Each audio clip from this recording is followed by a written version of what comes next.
Howdy chaps, I thought I'd start off this video with a huge thank you to the awesome chap who gave me this for the XB. I was going to fit it today, but I don't know if you can see the weather is awful and cold and miserable. So I'm just going to put it inside the XB for now. Big shout out to the awesome chap who gave me that. Very happy. Also update on the XB. I've had to get a new pressure switch for the engine down in that little box because the engine has decided that it wants to kill the current one that's in it. I don't know if you can see it, but yes, I've been noticing a little bit of oil dribbling out from underneath it, and I know it's not the rear main seal or anything like that. So I was looking, and when I did my oil change the other day, got a nice new Motorcraft oil filter, some ULX 110, so 10W40, or it might be 10W30, I don't know, one of those ones. It's got a fresh load of oil in it, so it's good to go again, but unfortunately the weather has derailed me from getting anything done on it. So, bit of a bummer, but that's life, isn't it? I'm going to do some EJ stuff today, so this is going to be a bit of a mixed video. And now we're back on the EJ, and I'm just going to shut this door because it's cold, miserable and rainy outside, but we actually pushed this back into the shed because this is going on a, get over there, on a truck to go down to the workshop probably early next week, I'm thinking. I was going to do it this week, but just everything's derailed me. So I've got to just, I had my tow truckie when he dropped off or picked up the Landau, he just had a sus. And I just have to fix a couple of things on my stand here, which I did very shonkily at the time. Those welds are not pretty, and for some reason I think my welder was having trouble when I was doing those. Because these ones are good, and these ones are shonky. I hate welding galvanized steel. So he said these ones around the front here are fine.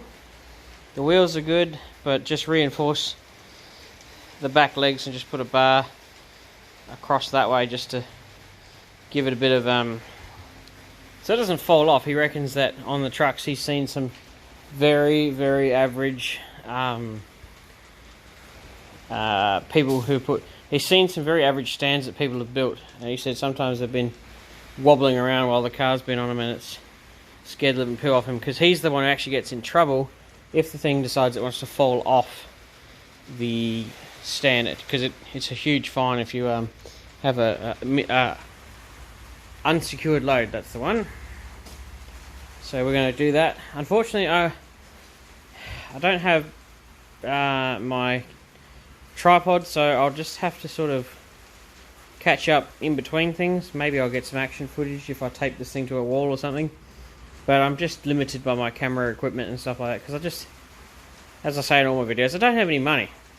I put all my money into my cars, and I don't look at camera equipment or anything like that as worth spending, if that makes sense. My focus channels towards the cars more than anything else. So if you wonder why my camera equipment's not very good, that's because I'm only using my phone. And once again, I'm not a cameraman, so don't expect miracles. I'll just give you a bit of a rundown of what's in here. I've got my EJ rear window. There's another one there. The front windscreen. I have an EH rear seat and an EH front seat, but I was going to always get them retrimmed. But getting them at all is difficult, and if you know your old Holdens, getting them that aren't, stand back a bit, that aren't actually fully bare and exposed frames that are rusty is very difficult. So I got these from an auction years ago, and they've been casually hanging in the roof for a while. And that one too, that's probably quite a good frame to work from. As you can see, the top of the seat's only just starting to go, so these have been out of the weather forever. And there's the base of the seat, the top of the seat, the front seat. I don't have any seat rails, slightly annoying. There's one of my front doors. It's got a couple of baby pinholes down here at the front. I really do miss swap meet something fierce. If the COVID was has hurt me in any way, it's been the swap meets, because I used to go to swap meets to get my EJ stuff because I love them. But I paid $200 for that door because my theory went, well, a door skin's more than $200 and you got to fit it, so you're actually better off spending the $200 on a really good door, even if you thought it was expensive at the time. So that door only needs a couple of little holes welded up. The rear door here needs probably a half skin to a whole skin on it, but the frame is good. I actually have two... I've had this stuff stashed for so long I actually forgot what I had. I have two left front doors that just need a skin on them, but I'm desperate for a left rear. I have two left rears, but the inner frame is just completely destroyed on them. So if anybody has an EJ EH, because the rear doors from an EJ EH Holden, from here forward, basically all the same. The guards are the same, doors are the same, the bonnets are different, and the front panels are different, and obviously the roofs are different, and the rear. But most of the doors and the guards are all interchangeable between EJ and EH, but the wagons, the door is actually, from memory, more upright. But if I could get a door from a wagon or something where the inner skin was still good, I'd be happy to have that, and I'd put on a sedan top on it or something like that. I'd be creative. Useless trivia that probably only EJ EH Holden fans will know. EJs have 2 bolts here, EHs only have 1. And the midsection on an EJ rear bar, I'm pretty sure, is narrower than an EH.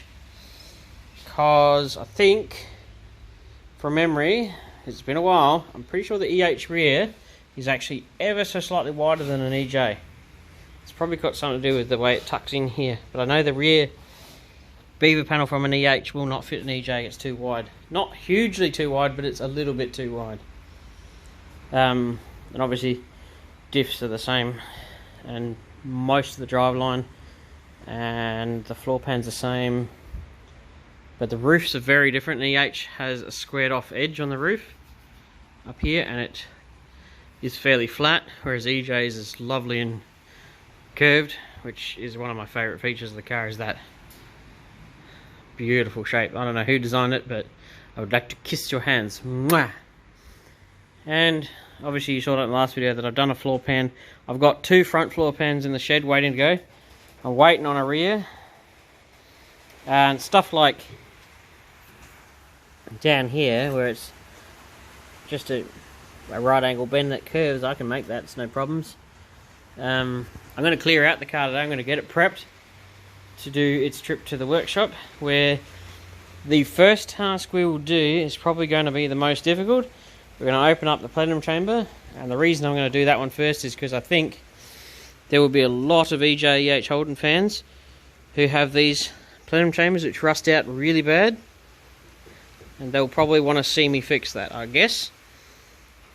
So that'll be fun, and I'll weld this up and clean all the channels. But when we get it there, the very first thing we're doing is we're going to coat the whole thing in paint stripper, pressure clean it, get all the paint off, and we're going to sandblast it and epitech it to get a very clean base. So in my experience, the fastest way to sandblast is actually to paint strip it first, because I've found over the years that you hear a lot of people whinge about oh, they warped my panels of sandblasting. Did you give it to them with tons of paint and bog on it? If you gave it to them freshly paint stripped, they probably won't warp it at all. So that's what my suggestion would be.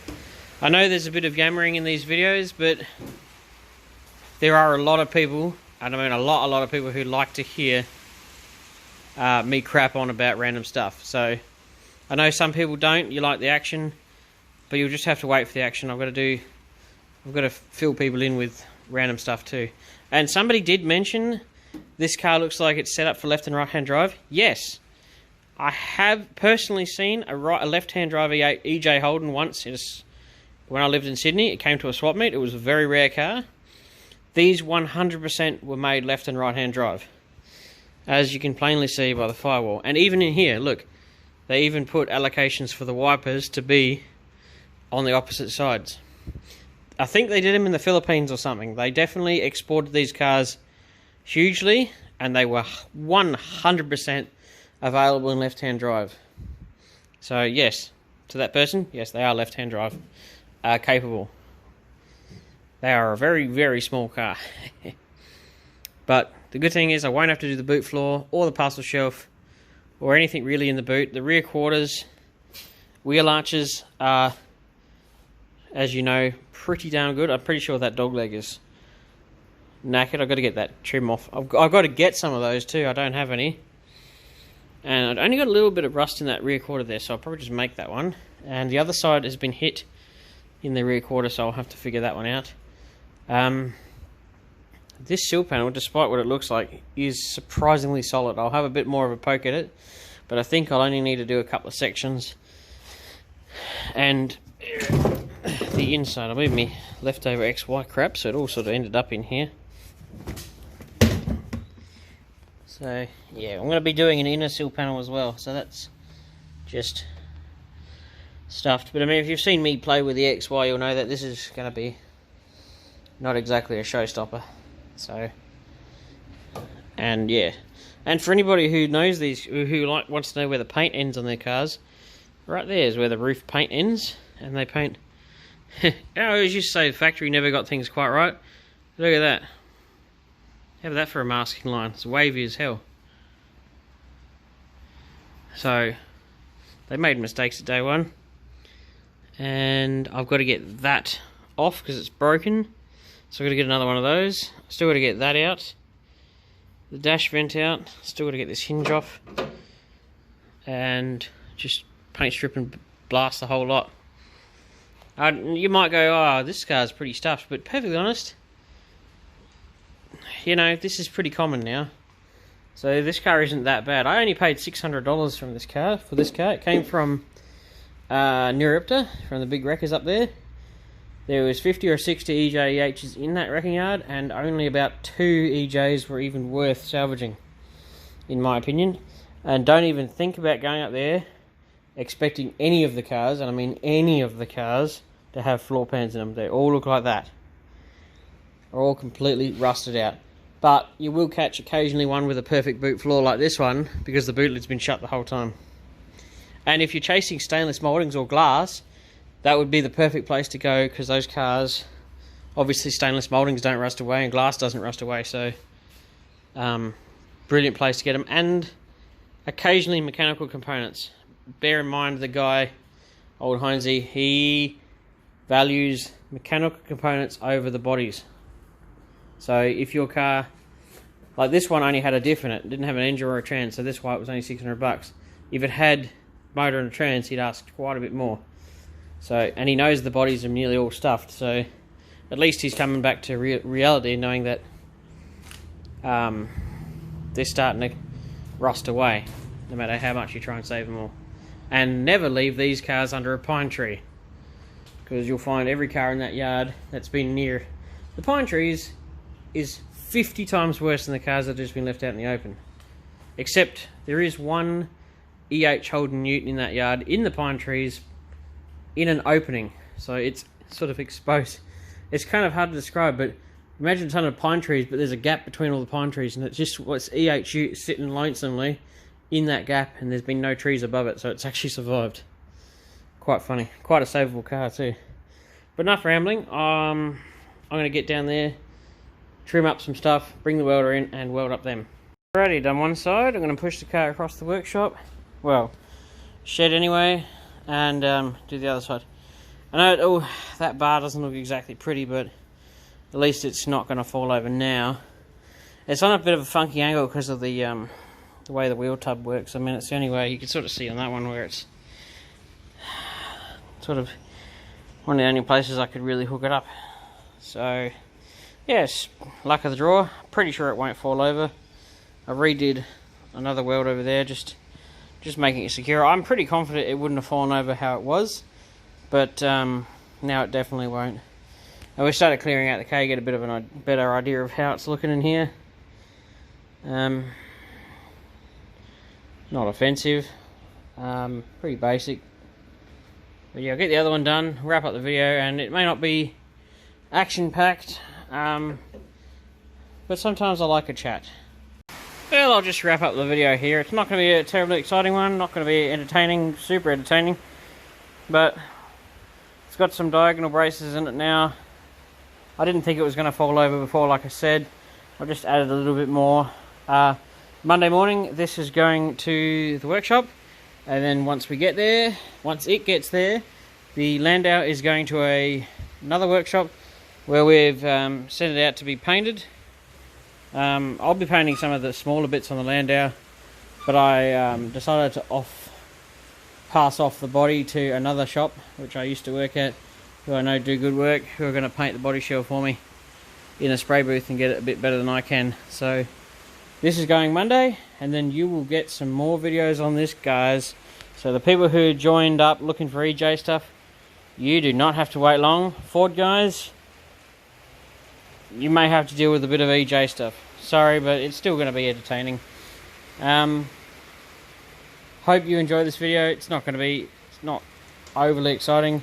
More of a shed chat, more of a talk about things, as I do like to do. So don't forget to like, share and subscribe. Thanks.